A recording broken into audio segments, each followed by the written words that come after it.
출애굽기 32장 1절에서 14절 말씀. 모세가 시내산에 하나님을 배우러 올라갔습니다.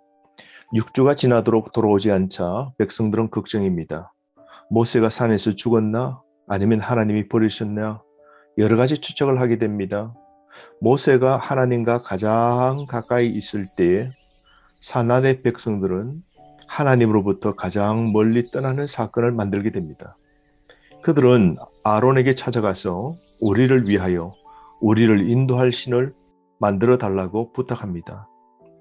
그럴 때에 아론은 백성의 말에 동조하면서 금 귀고리를 빼어 가져오라 그럽니다.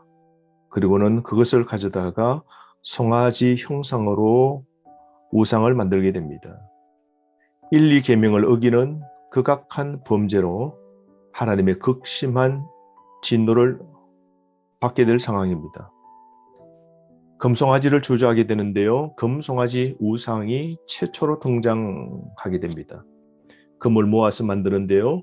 금송아지를 제작하여 그걸 하나님으로 간주하며 섬기게 됩니다. 송아지 숭배는 애굽에서 배운 것인데요. 이집트 신이죠. 풍요와 다산을 나타내는 아피스입니다. 북이스라엘 여로보암이 송아지 우상을 만들어서 북이스라엘 나라를 잘못된 길로 이끌게 됩니다. 신앙을 뒤틀어 나라를 망하게 한 원인 제공자가 여로보암인데요. 나라를 망하게 한 우상이 바로 송아지 우상이었습니다. 이들은 하나님을 향한 통절한 배신 행위를 한 것이죠. 이스라엘 백성들은 신을 만든 사람이 된 겁니다. 하나님이 주신 재물을 하나님을 위하여 사용하지 않고 우상 만드는 데 제공한 것이죠. 이들은 극단적 배신을 한 겁니다. 만들어진 신을 의지하는 악한 자들이 된 겁니다. 뿐만 아니라 아론은 내일 여호와의 절일로 한다고 선포합니다. 아론은 제멋대로 절기까지 지정합니다. 자신이 마치 신인 것처럼 행동합니다. 뿐만 아니라 불법적인 제단을 만듭니다. 그리고는 6절 말씀에 보면 이튿날에 그들이 일찍이 일어나 번제를 드리며 화목제를 드리되 백성이 앉아서 먹고 마시며 일어나서 뛰놀더라. 광적인 음란 행위가 수반되는데요. 뛰놀더라라는 단어가 이 모든 걸 포함하고 있습니다. 자기 만족에 겨운 쾌락만 있습니다. 여기에는 악이 있고 죄악이 있고 자신들만 있습니다. 하나님이 빠진 제 멋대로의 축제가 벌어지게 되죠. 방만한 행동을 하게 됩니다. 하나님이 없고 말씀이 없는 예배는 헛된 겁니다. 하나님의 진노밖에 없습니다. 사랑하는 성도 여러분, 황금송아지는 인간의 욕망이 빚어낸 신입니다. 금 귀고리를 모아 만들었기에 크기가 크지는 않을 겁니다. 약 20cm 내지 30cm 정도로 그리 크지 않는 송아지 우상을 하나님으로 대체한 것이죠. 성막 건설에 사용되어야 될 금붙이가 우상 제작에 사용된 게 가슴 아픈 일입니다. 여러분, 내가 만든 신보다 나를 만드신 하나님께 내 삶을 맡길 때 희망이 있는 겁니다. 오늘 시대 인간이 창조한 우상에게 기대지 맙시다. 하나님을 떠난 인간, 하나님을 독립한 인간은 끊임없이 다양한 우상을 고안해내고 있습니다.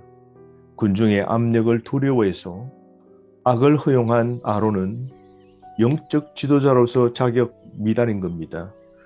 나약한 지도자입니다. 그러므로 우리는 진리를 위해 하나님 편에 설 용기로 악에게 굴복하지 않는 오늘의 삶을 살아내어야 합니다. 오늘날 현대판 금송아지 우상을 배척하여 하나님이 우리에게 명령하신 1, 2계명을 지켜야 됩니다. 오늘 시대의 영적 무지, 하나님을 향한 반역, 하나님을 향한 배은망덕한 행동, 인간의 불신, 이 모든 것은 죄입니다. 그러므로 우리가 어떤 일이 답답하고 더디될지라도 기다려야 됩니다. 하나님의 때를 알고 믿음과 인내로 기다림이 필요하죠. 만약에 백성들이 모세가 내려옴이 더딜지라도 그들이 믿음과 인내로 기다렸다면 어땠을까요? 오늘 우리 삶에도 저급함이 없습니까? 그래서 내 뜻과 내 시간에 맞추어 하나님께서 일해달라고 재촉하지는 않나요?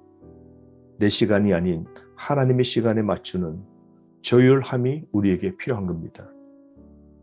9절부터 14절 말씀에 보면 하나님의 진노와 모세의 탄원이 나옵니다. 모세는 하나님께 중보 기도를 하게 되죠. 9절 말씀, 하나님의 진노입니다. 여호와께서 목이 뻣뻣한 백성을 치시려고 말씀합니다. 그러므로 하나님 모세에게 이렇게 말씀합니다. 10절 말씀, 내가 하는 대로 두라.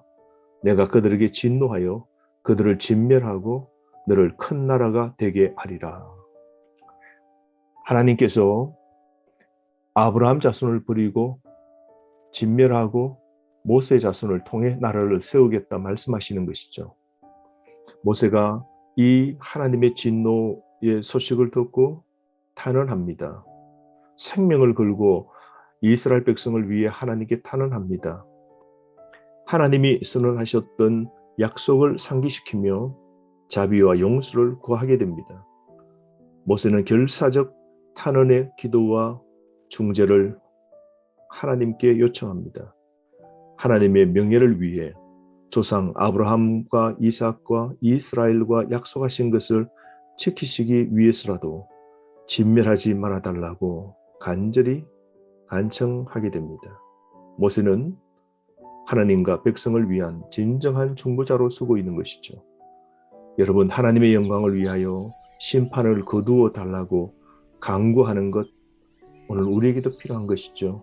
내 가정과 내 교회와 오늘 시대를 향한 하나님의 자비와 긍휼을 구하는 강구가 필요하죠. 오늘 모세의 기도의 근거는 하나님의 영광이었습니다.